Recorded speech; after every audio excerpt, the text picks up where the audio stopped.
In 2005, two Wisconsin brothers founded a silencer research and development company called Hearing Protection LLC. After escaping Hillary Clinton's dangerously mismanaged State Department security program, these brothers went full tilt into standing up their own firearms company. Today, still under the watchful eye of government regulatory agencies, they survive as entrepreneurs of fortune.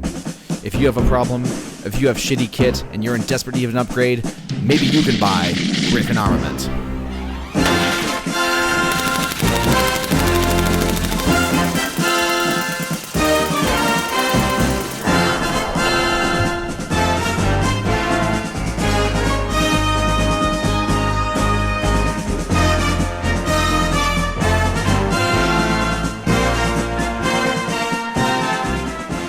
Hello, welcome to the Dwell Time Podcast. I'm Austin, and I'm here with Jeff, my lead programmer here at Griffin Armament, and we're here to talk about a couple of products that we just released over the holidays here.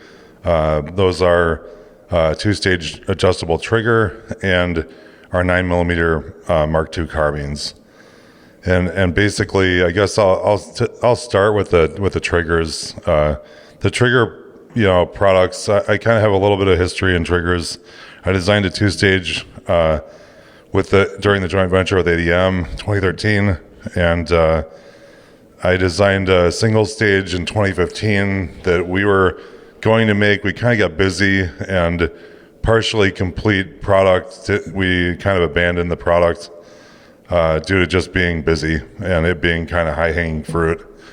Fast forward to 2022, and I had a feeling that I wanted to add that feature set to our guns to add some value to the guns.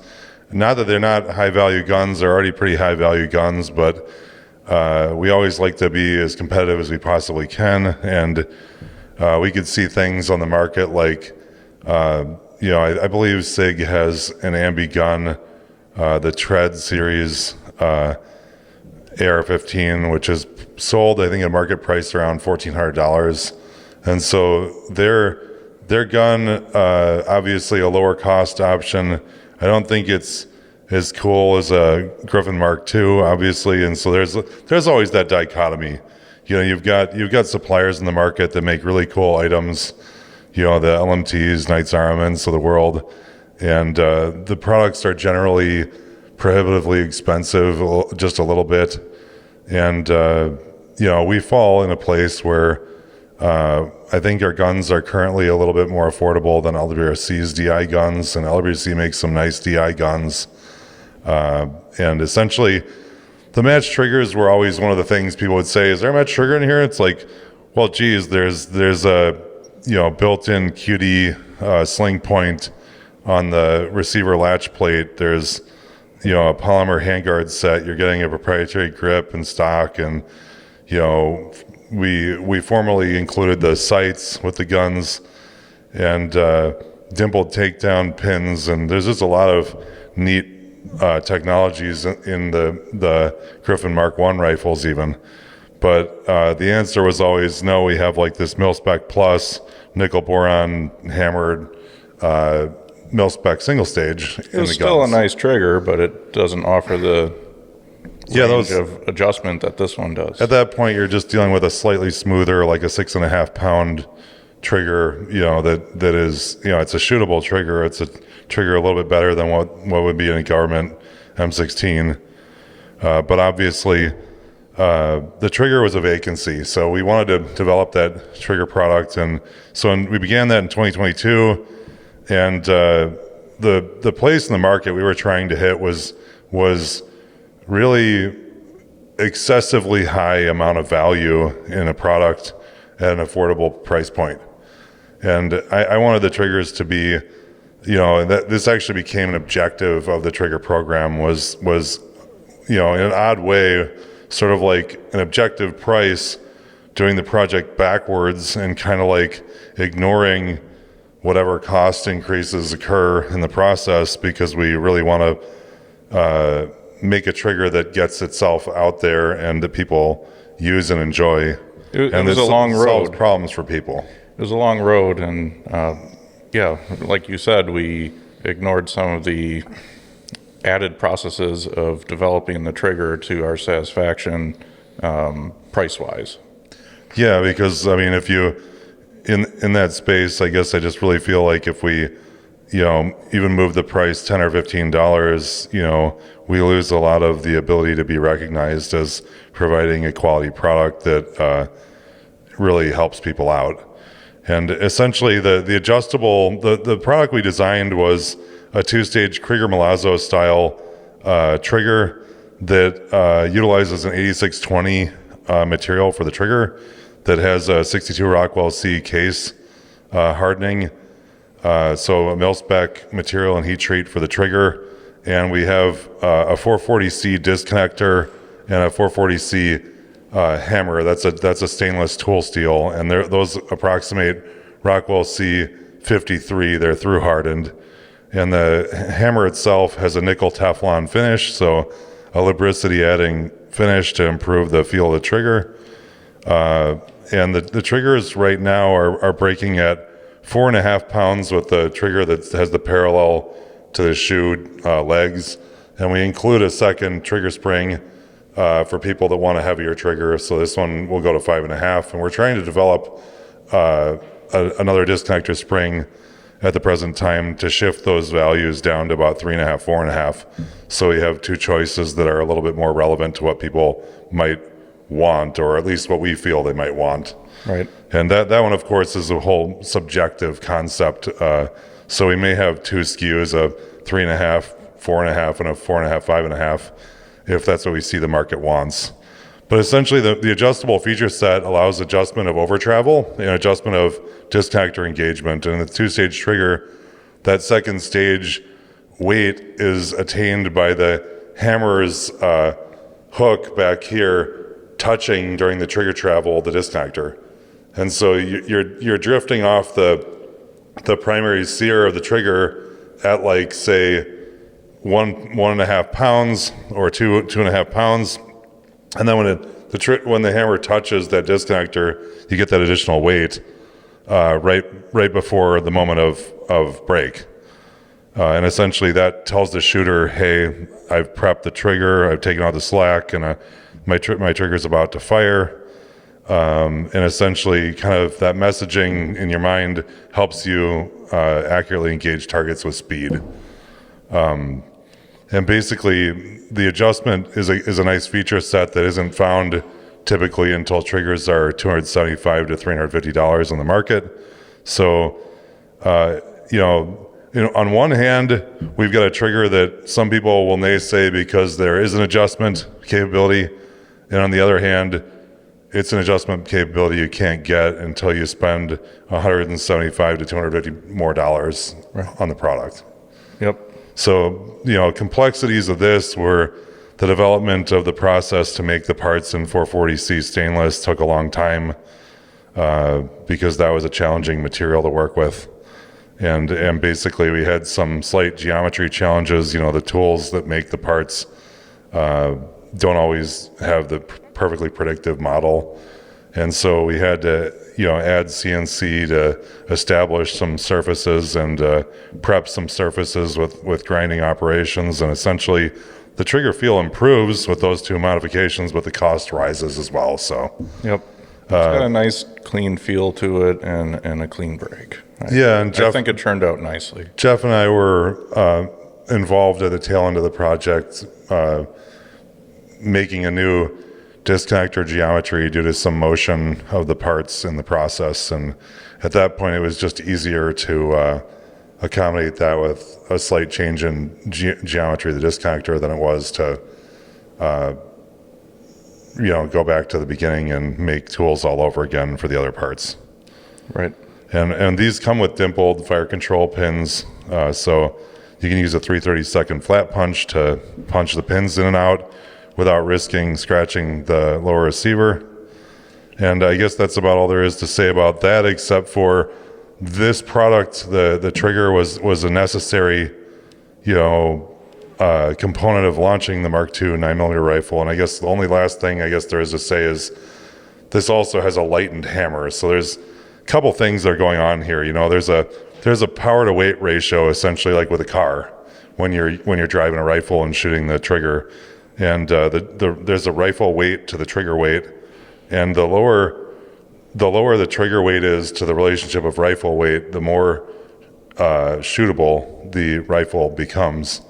And so that's the major improvement of dropping to 4.5 pounds versus something like a mil-spec at 7 or mil-spec nickel boron at 6.5, is that you've improved that input to weight ratio and relationship such that the rifle is more likely to sit still through the firing sequence. But the other part of it is the speed hammer, okay? And so when we lighten the hammer, we achieve faster lock time. These rifles are essentially, the one really ancient concept about the AR-15 is that it's like a very modern version of a lever action, in that it still has a swinging, rotating hammer, and that swinging, rotating hammer carries inertia that creates a force that makes the rifle want to move off target at the moment that hammer swings. So to an extent, kind of creating a stable platform to shoot the gas guns creates some of the accuracy. And that's where upper and lower fit and also technique come into running the guns accurately. So the enhancement of lock time improves the shootability of the rifle as well, because when we take the lock time from like 8.5, 9 milliseconds down to like 4.5, 5, the AR-15 rifle has less time to create that swing, as well as the reduced mass of these components creates less, rotary inertia moment to move the gun and move your sight picture before the bullet leaves the barrel. So all that stuff is good. So this is the best money you can spend to improve the accuracy of your rifle, because obviously when you go to barrels, you might be able to move a 2-minute barrel to a minute, or a 2-minute barrel to even sub-minute. But if your fire control system doesn't allow you to shoot it inside the minute, then it doesn't really matter what happened with the barrel. Right. But anyway, to get to the Mark II 9mm, that's the platform that I designed a forged lower receiver, a natively 9mm magazine weld forging for the 9mm gun, and essentially Jeff was the process engineer, programmer to make that thing a reality. So I want to be honest with people, and I don't have a lot of background with the 9mm gun. They're a pretty fun platform. When we were kids, Evan had a Colt 9mm with an SWR Trident 9 on a Gemtech 3 lug, and that platform, while cool, left a lot to be desired because the magwell insert kind of would shift around, and also because the extractor in the gun, ejector is a mechanical ejector, and in those magwells, that's kind of a component that flops around, and it needs to maintain position in order to maintain its relationship between the bolt breech face and where it's supposed to be, so that it can kick the cases out reliably. And basically, it has sporadic ejection issues and the magazine, moving around a little bit, as well as we experienced some issues with the Gemtech 3 lug. That 3 lug basically worked on 3 diameters of fit and some O-rings and very light spring tension. And during a full outburst, you just watch the can fly all over the place, rattling around inside the handguard. And the thing on semi-automatic with well-aimed fire would print about a pie plate sized group at 50 or 60 yards. And we realized this was because the can was basically near light striking all the time, and through some miracle wasn't destroying itself. And when we got into suppressors deeper and got a chance to design an integrated 3-lug system that we brought to market, essentially got rid of 2 inches of length and replaced it with 3/16 of an inch of added length to the suppressor body of the modular 9mm suppressors popular at the time.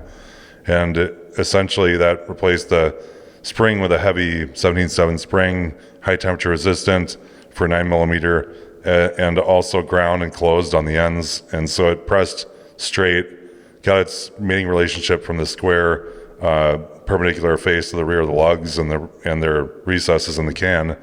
And the instant perception difference with that mount was that we could shoot like inch groups at 25 yards with a 9mm gun. So a really major enhancement to the system.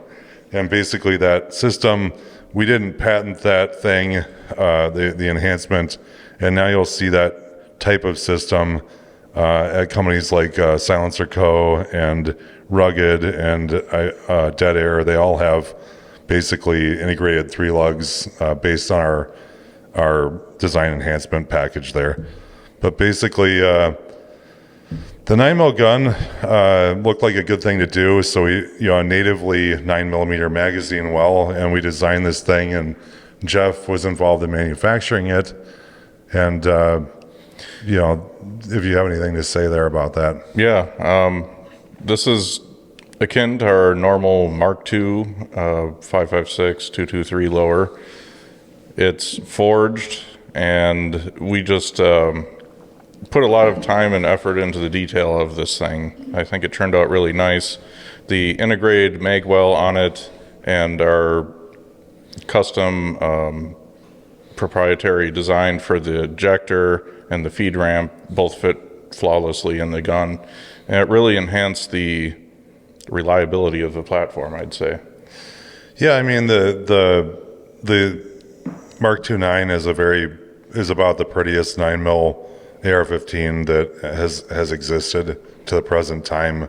It's a really neat evolution in the platform, I would say. I like the natively 9mm magazine well. We're not the first people to do that, but I think this is the only full-ambi controlled 7075 forged 9mm integrated magwell AR-15 lower that exists. Yep. And that's pretty cool. And we've brought it to market at a really affordable price. The company is really struggling to keep these kind of things in stock and to manufacture them on time. It's a bit of a struggle to get the forgings at the speed that they sell, as well as to machine them. But they're very high quality, and we really aren't trying to gouge people on the prices here. I kind of appreciate a value in a firearm, and I'd like people to be able to have a high value and take away an appreciation of the ability to own the platform type of thing. I think that's deeply embedded in the Griffin culture is, high value, cost competitive, and something that just works. Yeah, and they're a neat platform. I mean, some of the work, it's like this stuff was really not that incredibly complex, in that essentially, you draw in CAD the relationship of a Colt feed ramp and the chamber aperture and the diameter that depicts in its spatial orientation the outer rim of the 9mm, what they would call feed ramp, which is actually like a Sten gun. It's a full diameter, kind of low angle. Yep. That takes a full metal jacket bullet and tries to push it under the bullet's power into the center of the chamber. And essentially, once you begin to look at those types of things on the screen, we concentrated on driving the cartridges into the chamber perfectly. And where the Colt hits low on the funnel, and the Colt has been said by some to struggle with hollow points, but we designed this component essentially with a pair of feed ramps that are oriented in CAD space to put the bullet directly in the middle of the chamber. Right. And it was cool to see kind of simple concepts and good old-fashioned hard work throughput into a really better working 9mm platform. And I'm sure that Colt was a little bit they had CAD systems, I believe, in the 70s and 80s when the 9mm guns were developed. But I mean, they might have been very rudimentary and a little bit of a struggle to work with, I'm sure. So what we're doing today and what they were doing then, two different levels of difficulty. there was customer feedback. People wanted us to have a tension screw in the Mark II series. I really wanted the gun to have a high mil-spec emphasis, and I saw it as kind of superfluous in a gadget. But when you do really get under like a bipod with high-end glass and you're trying to shoot a really nice group with a rifle, that's when you realize that upper and lower play, you can break a shot and you can see your rifle skip like half an inch to the left or right or something like that in a bad case with a badly fitted gun. And that's where the tension screw helps. And we decided to integrate that first here in the 9mm gun, but I think it's coming to the Mark II 5.56. We are currently producing 5.56 lowers with that tension screw as well, yes. Okay, so now you'll have a quarter 28 matching the pistol grip threads, nylon tipped tension screw that you can take your pistol grip off and adjust to your liking if that's something that matters to you. Mil-spec tolerancing on the fit from upper to lower leaves something to be desired, and we're just trying to remain compatible with all the other mil-spec uppers and offer something that's going to shoot more precisely.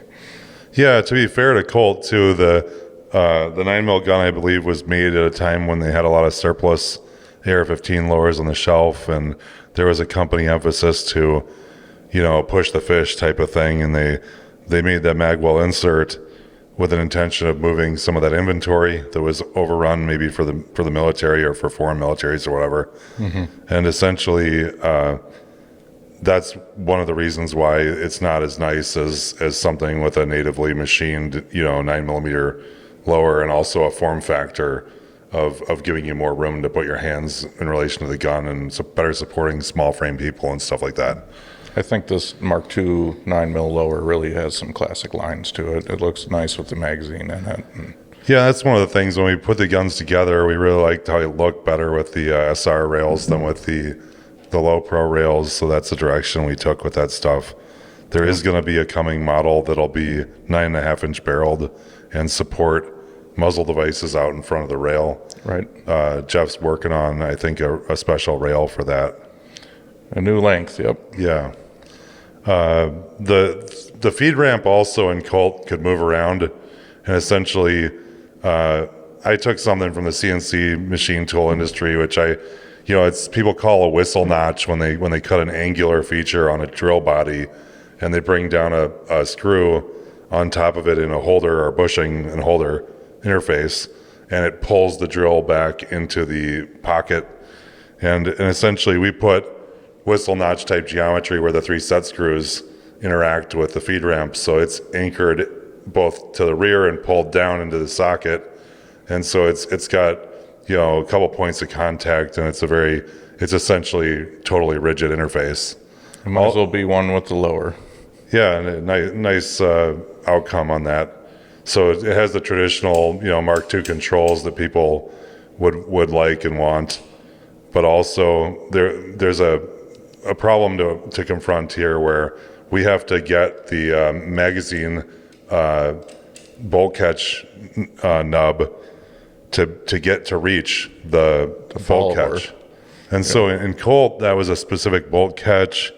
In our design, we needed an extractor or ejector anyway, and so we decided to incorporate the extension into the mechanical ejector. And I don't know if you can see that, but there's a very light spring underneath this that helps this part essentially kind of float in the lower, so that there's no timing issue with deployment of the bolt catch. But the interface also allows us to very tightly control where the ejector is located, and one of the things we've attributed to this gun, it's been very reliable. We haven't really had any malfunctions of the gun using the Colt metal form magazines. So we realized really early on that the placement of that ejector is crucial to it functioning reliably, and move forward with that design and haven't had any issues since. Yeah, and that's one of the interesting things. It's like I was honest with people, I don't have a lot of experience with the 9mm platform, but you don't have to have a lot of interaction with something that has problems to know where the problems are. And we were able to target and delete all of the problem issues that we were aware of. with regard to the platform. For example, there's even a capability in Colt to stroke the buffer rearward far enough, with a standard car length buffer, that the system can actually take a case, in the event of a malfunction, back into fire control. And there's a longer buffer.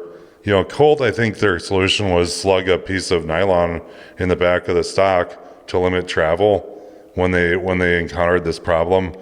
But we decided to use a longer buffer and to use brass. This system is direct blowback, so kinetic energy has to be removed. There's no delay in the locking mechanism. There's no locking mechanism. Right. So essentially, the bolt has a lot of mass. If you want to pull the bolt, Jeff, you could show that to the camera, and essentially, people could see it. There's a steel insert inside the bolt, and the bolt's designed to have a lot of mass. In the Colt, you'd also have that gas key replacement interface would have a little bit more mass, maybe like a half ounce. And so every little bit of weight mattered for this system to properly delay the unlocking of the 9mm cartridge. And this adds a significant amount of weight, the long brass buffer that shortens the stroke and keeps the cases from being able to go into fire control. Of course, to get there, you've got to have an ejection problem, which we haven't really experienced. Right. However, there was another hiccup in development, which was what spring to pair with the buffer, because once we got that developed, the issue was we got this massive system that's tapping the rear of the buffer tube and creating a recoil moment that kind of seems excessive for 9mm. And it was neat that we were able to pull down an AR-10 carbine spring, and essentially that system makes the gun almost recoilless. It's like the buffer barely gets tapped at the rear of the stroke. The only negative consequence is that the rate of fire probably goes to like 1,100-ish rounds a minute, which isn't really an issue for people because nobody has, really machine guns vis-a-vis the government unconstitutionally kind of wrecking the ability for people to own them outside of, rich people and transferables and stuff like that. Right. People with SOTs. So, given that we have a match trigger anyway, not a big issue, but the gun really came together nicely, and we were able to buy off the market. This is not our component. The upper with the abbreviated port door and moved shell deflector is a pretty neat little component. Yep. All put together, it looks really nice, functions well. Yeah. So anyway, Jeff put a lot of work into this, primarily this lower component. I mean, everything kind of has to be massaged because you get components from like metal injection molding, and their size is slightly different than the design by a couple thousandths of an inch, and manipulating all that stuff perfectly in lets it fit the way that it was supposed to. And I mean, those parts are very consistently manufactured, but of course slightly different in size. Not matching the CAD model 100%, but that's the industry. Right. And I mean, it's really a miracle what they can do with parts and supply like an entire pallet of little tiny pieces that are required to put the guns together, and that helps greatly in deriving the functional economy of the gun, especially with unconstitutional things like federal excise tax driving up the price of the guns. So it'd be great if one day we lived in a better version of the world than we live in today, but today we live in the world that we do, and a lot of these regulatory issues need to be addressed, and these unconstitutional fees and taxes and stuff like that. ITAR fees are rising, things are, a lot of this stuff at a point, we have a bill currently that I heard about this morning that is probably dead on arrival, hopefully, but they want to limit the purchase of ammunition to 1,000 rounds of any type and 100 rounds of 50 cal in a 1 month period of time. And it's like, where do you get off? Like, it'd be like telling people you can only buy one car every 7 years or you get to buy toothbrushes once every quarter, you know. Right. Right. You get 5 pounds of steak a week, you know, for your family. Or hamburgers, so. Next up, the bread line. Yeah, right. Whip out your ration card for the things you're purchasing. Right. Which doesn't really make a lot of sense. But I don't know if you had anything else, Jeff, on this stuff. This is one of the products that I've been most excited about releasing here, and I think it's a really fine firearm. So, yeah, I think one of the things that people talked about was why didn't you use a Glock magazine, and the reasons for that were kind of the same way that Colt got to the Uzi magazine that they modified to be the Colt 9mm mag that we use today, and that is that the Glock magazine obviously doesn't support the functions of the AR-15 becoming a 9mm, as well as the Uzi magazine that was modified into the Colt 9 does. And by that I mean, like, you want to keep your manual of arms. So if I've got, you know, a 5.56, one of these things, and I'm familiar with it, we'd like to use the same exact controls, you know, a buffer, use the magazine catch where it's located, use the bolt release, the bolt catch in our case with our slightly modified manual of arms, that shares the same attributes as the 5.56 and large frame 308/65 counterparts, so that the people can be on a familiar system and all their training can kind of flow into one place where this stuff works for them. I mean, if you've ever been out like pheasant hunting with an over-under shotgun that now has like a tang mounted safety selector, you basically can find yourself in situations where you pull up on a bird and it's time to shoot, and you squeeze the trigger, nothing happens, and you realize you had a moment where you just don't have enough familiarity with this over-under shotgun. And that's the kind of reason, the impetus to, you know, maintain a manual of arms that has some familiarity between platforms. And we see that with things like the 1911 slide release is similar to where the Glock is located, etc. You know, you can pick up a Smith & Wesson M&P or a SIG 365, and all these controls are kind of in a similar location because the companies are concerned with the users having a good interaction with the items. Anybody that's ever handled an AR platform is going to pick this thing up and feel right at home.